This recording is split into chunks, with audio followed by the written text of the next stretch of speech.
Hello मेरे school के नटखट बच्चों, कैसे हैं आप लोग। वेलकम है आपका मेरे चैनल में। तो as per my promise I am here to solve all the NCERT in text questions given here you can see. तो यहाँ पर हम लोग करने वाले हैं ये वाले क्वेश्चंस। जैसे कि मैंने आपको बताया था कि मैं हैंड रिटन नोट्स के साथ आपको ये सारे क्वेश्चंस लिखाऊंगी। तो सबसे पहले हम लोग क्वेश्चन यहाँ पर देख लेते हैं, फिर हम लोग हमारी पीपीटी में सारे आंसर्स को एक एक लाइन टू लाइन लिखेंगे और आपने पेन और कॉपी लेकर इनको लिखना है मेरे साथ। तो पहला क्वेश्चन है, define the principal focus of a concave mirror. Second question is the radius of curvature of a spherical mirror is 20 centimetre, what is its focal length. Third question is name a mirror that can give an erect and enlarged image of an object. Fourth question is, why do we prefer a convex mirror as a rear view mirror in vehicles.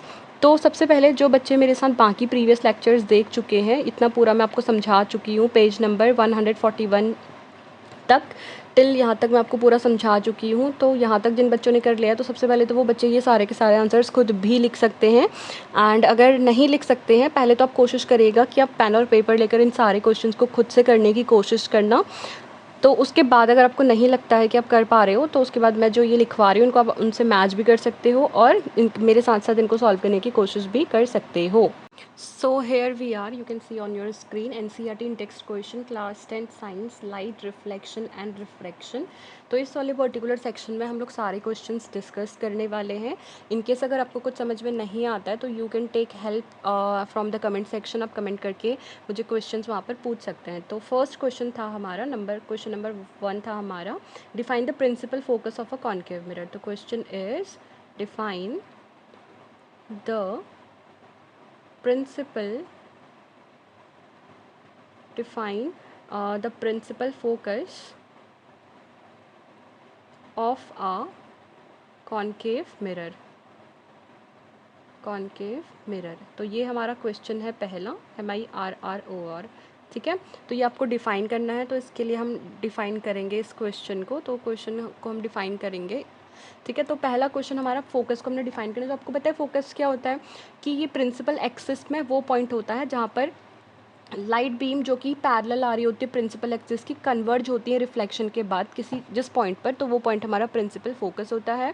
तो उसको करने के लिए हम क्या करेंगे, पहले हम इसको ऐसे प्रैक्टिकली ड्रॉ करके भी देख लेते हैं। लेट्स सपोज कि ये हमारा concave mirror and you know that concave mirror का जो हमारा नॉन रिफ्लेक्टिंग पार्ट होता है, जो मैं इस तरीके से शेड कर रही हूँ, ये हमारा नॉन रिफ्लेक्टिंग पार्ट है। ठीक है, यहाँ से हमारी क्या हो रही है, प्रिंसिपल, ये जो लाइन होती है this is called principal axis. ठीक है, जो कि सेंटर से पास होने वाली एक इमेजिनरी लाइन होती है। ठीक है, तो ये हमारी क्या है, एक प्रिंसिपल एक्सिस है। और आपको पता है कि जो ये वाला पॉइंट होता है पर्टिकुलर, कौन सा वाला point, this point is pole. ठीक है, ये कौन सा पॉइंट है, पी पॉइंट हमारा पोल है। ये एम और एन क्या होता है, हमारा अपर्चर होता है, वो पार्ट मिरर का जहाँ से हमारा क्या होता है, रिफ्लेक्शन होता है।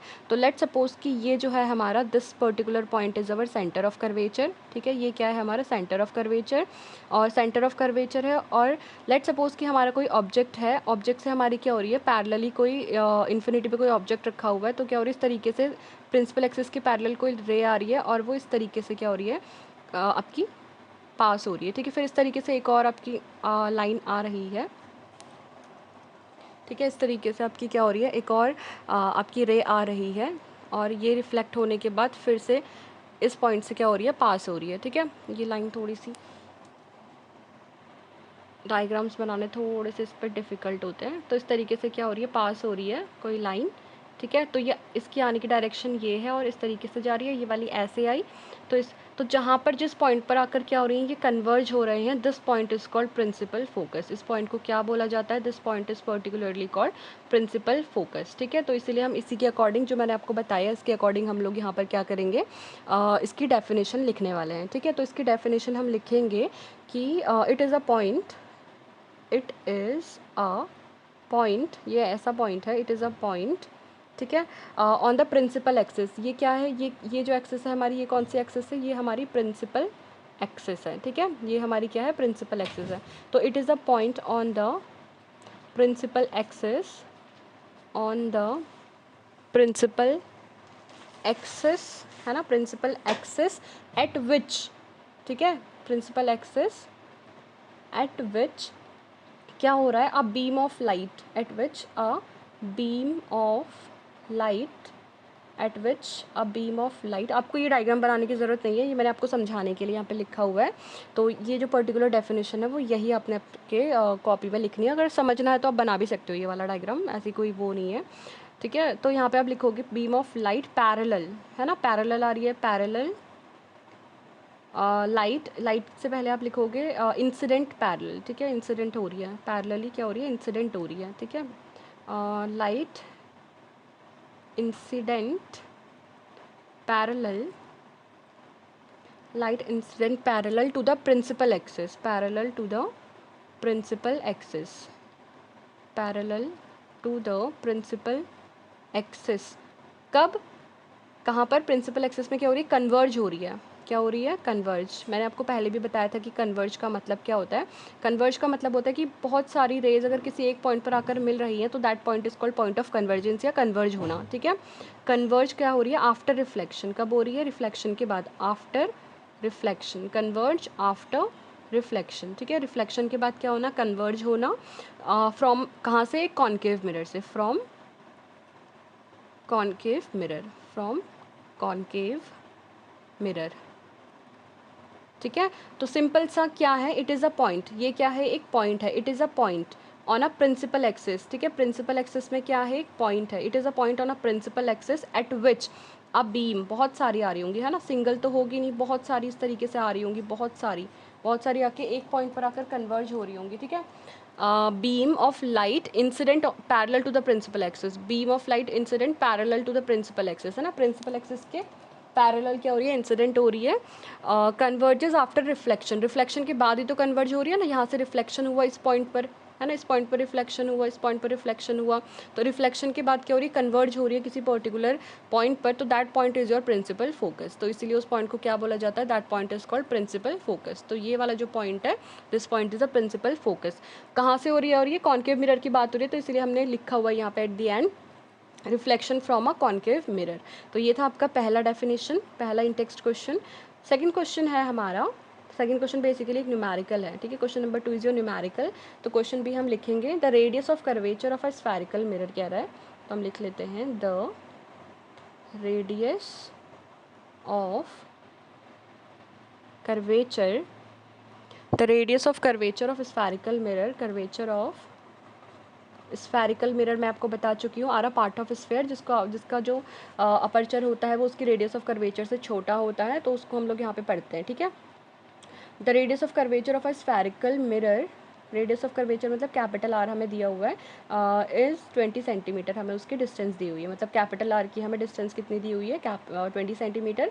उससे हमसे पूछा है what is it's focal length.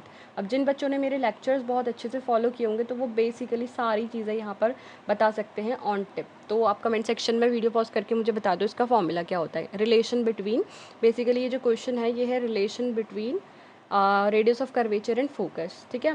तो जैसे कि आपको पता है कि जो हमारा फोकल लेंथ होती है, ठीक है, फोकल लेंथ होती है वो हमारी क्या होती है, रेडियस ऑफ कर्वेचर का हाफ होती है, ठीक है। रेडियस ऑफ कर्वेचर का क्या होती है, रेडियस ऑफ कर्वेचर का क्या होती है, हाफ होती है, मतलब रेडियस ऑफ कर्वेचर बाय 2, ठीक है। तो दिस इज द रिलेशन। तो यहाँ से हमारा क्या होगा, हमें क्या निकालनी है, रेडियस ऑफ कर्वेचर हमें कैपिटल आर ऑलरेडी दिया हुआ है, 20 सेंटीमीटर हमें दिया हुआ है रेडियस ऑफ कर्वेचर, आपको निकालना है फोकल लेंथ।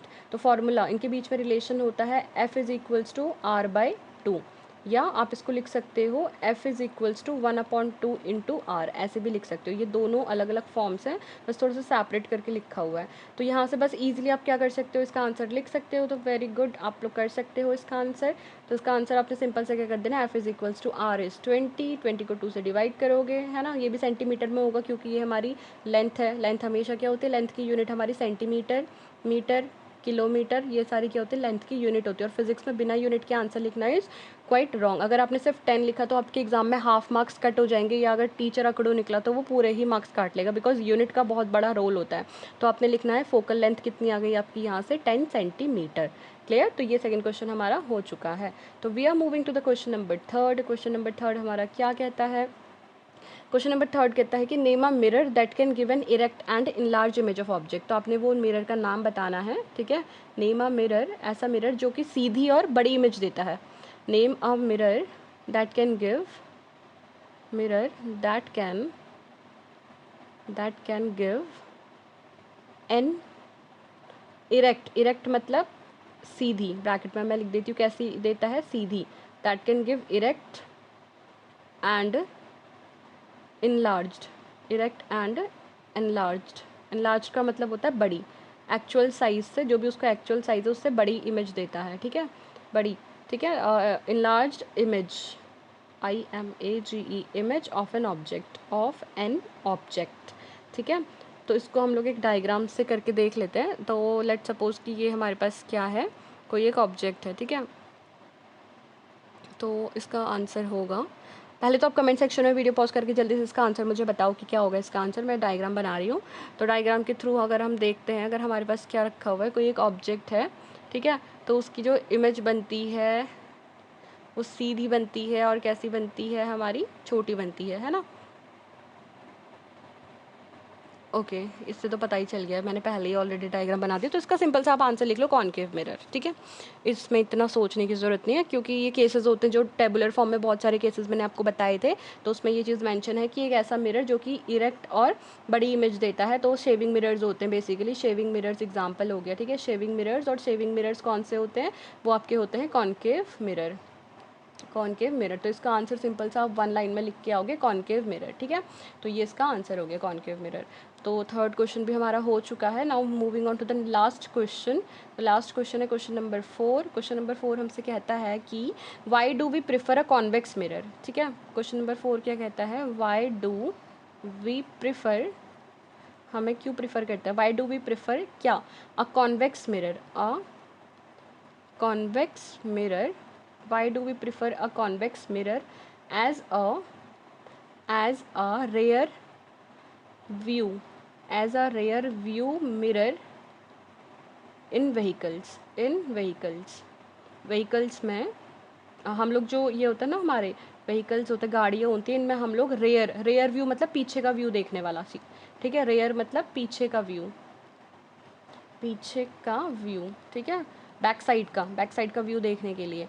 या क्वेश्चन एक और तरीके से पूछा जा सकता है, सेम क्वेश्चन की लैंग्वेज अगर बदल कर आ गई तो वो ये भी कह सकते हैं कि फॉर ड्राइविंग, ठीक है, फॉर ड्राइविंग अ कार, अगर आप कार चला रहे हो, ठीक है, what type of mirror would you prefer, है ना, for driving a car, what type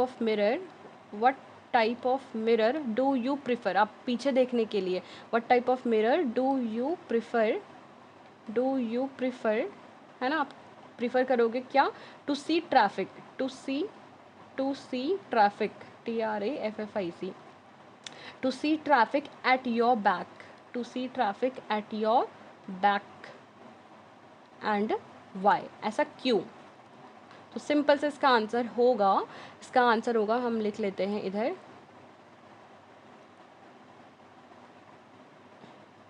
देखो सबसे पहले तो ये वाला क्वेश्चन है, तो इसका अगर इस तरीके से क्वेश्चन आएगा तो आप इसका आंसर सीधे सीधे लिखोगे। और पता है आपको, ये क्वेश्चन ना आपका आ चुका है पहले भी, किस में आ चुका है, ये आपका 2011 में, CBSE 2011 में ऑलरेडी ये आ चुका है, ठीक है।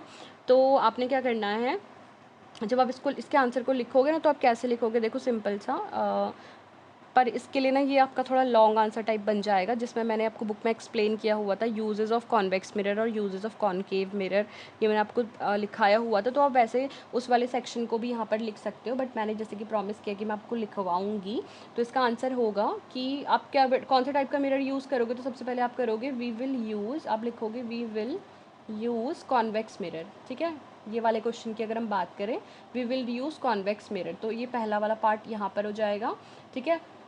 ये और y का अगर आएगा तो इसका रीज़न आप लिखोगे, देखो यहाँ तो ऑलरेडी आपको दिया हुआ है कॉन्वेक्स मिरर, आपने यहाँ पर सिर्फ y का आंसर लिखना है, ठीक है।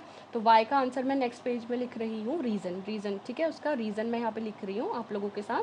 तो रीज़न क्या है कॉन्वेक्स मिरर यूज़ करने का, देखो एक कॉन्वेक्स मिरर जो होता है हमेशा क्या बनाता है, एक इरेक्ट इमेज बनाता है, वर्चुअल और डैमेज मतलब छोटी इमेज बनाता है, to see the object at your back, so that is why we are, तो यहाँ पे हम लिख सकते हैं कि सबसे पहले पॉइंट है, तो दो इसको हम पॉइंट्स पे लिख सकते हैं कि अ कॉन्वेक्स मिरर, अ कॉन्वेक्स मिरर ऑलवेज फॉर्म्स, आपको पता है कि जो कॉन्वेक्स मिरर होता है ऑलवेज फॉर्म्स कैसी इमेज बनाता है, इरेक्ट, है ना, forms an erect, ERECT, erect virtual and diminished. ठीक है, कैसे बनाता है? डिमिनिश्ड मतलब छोटी, डिमिनिश्ड का मतलब होता है छोटी। ठीक है, और इरेक्ट का मतलब होता है सीधी। ठीक है, तो ऐसी इमेज बनाता है ना। तो इसका मतलब क्या होगा? Diminished image of an. पहले हम पूरा कंप्लीट स्टेटमेंट लिख लेते हैं, इमेज ऑफ एन ऑब्जेक्ट। तो इसीलिए पहला रीज़न है कि इसको हम यूज़ करते हैं। ठीक है, एनीवेयर जब भी उसके फ्रंट में रखा हुआ ऑब्जेक्ट, या ऑब्जेक्ट के बाद एक और चीज़ लिख लो, प्लेस्ड। पूरा स्टेटमेंट अच्छे से लिख लेते हैं, placed anywhere, placed anywhere in front of it, in front of it. तो इसका मतलब है कि कॉन्वेक्स मिरर के आगे अगर कोई भी ऑब्जेक्ट रखा होगा तो वो उसकी हमेशा सीधी और छोटी इमेज बनाएगा। तो इसीलिए वो क्या होता है, एक लार्ज एरिया क्या कर लेता है, कवर कर लेता है। दूसरे रीज़न में आपको थोड़ी और क्लैरिटी होगी, तो हम बोलेंगे कि इट हैज़, किसकी बात हो रही है? कॉन्वेक्स मिरर की। It has wider field view. It has wider field view मतलब फील्ड व्यू मतलब पीछे जो भी आपका एरिया होगा उसको वो छोटे से शीशे में क्या कर लेगा, कवर कर लेगा। ठीक है, देन अ प्लेन मिरर से ज़्यादा इसका क्या होता है, एक वाइल्ड व्यू होता है। तो इसीलिए सो दैट इज़ वाई आप लिख सकते हो, that's why drivers use convex mirror to see traffic at their back, mirror to see traffic behind their vehicles। ठीक है, ऐसे लिख सकते हो आप थोड़ा सा। व्हीकल्स के पीछे क्या करते हैं देखने के लिए आप ये वाला मतलब जो ये होता है ना आपके ड्राइवर्स होते हैं वो यूज़ करते हैं। देखो अगर ना आप इसका थोड़ा सा एक डायग्राम जैसा अगर मैं आपको बना के दिखाना चाहूँ तो इस तरीके से, लेट सपोज़ कि ये आपका क्या है, कॉन्वेक्स मिरर है। ठीक है, ये इसका क्या है, नॉन रिफ्लेक्टिंग सरफेस है यहाँ पर हमारी इसकी। ठीक है, तो नॉन रिफ्लेक्टिंग सरफेस है। लेट सपोज़ कि यहाँ पर हमारा ये कोई फील्ड है ना, ये मिरर से ऑब्वियसली बड़ा है ये एरिया। ठीक है, मिरर हमारा छोटा सा है बट ये एरिया बहुत बड़ा है। इतने बड़े की इमेज वो यहाँ पर बना रहा है। तो ये कैसे पॉसिबल हो सकता है कि लेट सपोज़ यहाँ से हमारी क्या हुई, कोई रे इंसिडेंट हुई। ठीक है, कोई रे इंसिडेंट हुई इस वाले मिरर पर। तो यहाँ पर आपको पता है कि नॉर्मल ड्रॉ होता है ना। फिर इस तरीके से क्या हुआ, यहाँ पर हमारा इसका रिफ्लेक्शन हुआ। This is your angle I and this is your angle R. Similarly let suppose कि इस वाली साइड से भी कोई हमारी क्या हुई, रे इंसिडेंट हुई इस वाले पॉइंट पर, और इस तरीके से इसने क्या किया, रिफ्लेक्शन किया। ठीक है, ये हमारा इस तरीके से यहाँ पर मिल गया। ठीक है, तो इस तरीके से यहाँ पर हमारा क्या हुआ, ये हमारा है, यहाँ पर हमारा पड़ गया 10। तो ये हमारा हो गया एंगल ऑफ इंसिडेंस और ये हो गया एंगल ऑफ रिफ्रैक्शन। और ये हमारा क्या है, वाइडर फील्ड व्यू। ठीक है, तो यहाँ से हमारी क्या हुई, रे इंसिडेंट हुई इस वाले पॉइंट से और यहाँ पर हुई। अब इस वाले के लिए ठीक है, एंगल्स यहाँ पर हमारा ऐसा इसलिए हमने एंगल्स के नेम कुछ इस तरीके से लिखे हुए हैं क्योंकि यहाँ पर हमारे ये एंगल आई है इंसिडेंस और ये है एंगल ऑफ रिफ्लेक्शन, ये इक्वल होते हैं इसलिए हम आगे पीछे कोई भी लिख सकते हैं। ठीक है, तो this is the rear field view और इसका एक डायग्राम आप बना के देख सकते हो कि इस तरीके से हमारा डायग्राम बनता है। तो ये एक्चुअल में क्या है, इतना बड़ा व्यू हमारा क्या होता है, कैप्चर कर लेता है एक छोटे से शीशे में। तो ये इसका डायग्रामेटिकल व्यू है। तो आई होप कि आपको ये समझ में आ गया होगा। तो ये 4 क्वेश्चंस थे हमारे इन text questions, NCERT in text questions थे ये हमारे। पहला पार्ट हमारा कंप्लीट हो चुका है एनसीईआरटी इन टेक्स्ट क्वेश्चंस का। तो इस तरीके से बाकी चैप्टर करने के बाद, बाकी और डिस्कशन करने के बाद जो एनसीईआरटी इन टेक्स्ट क्वेश्चंस आएंगे हम उनको भी डिस्कस करेंगे। तो अगर आपको वीडियो समझ में नहीं आए, कोई भी पॉइंट समझ में नहीं आया तो कमेंट सेक्शन पे मुझसे पूछ सकते हैं। Thank you so much for watching and yes keep watching, keep subscribing till you understand everything.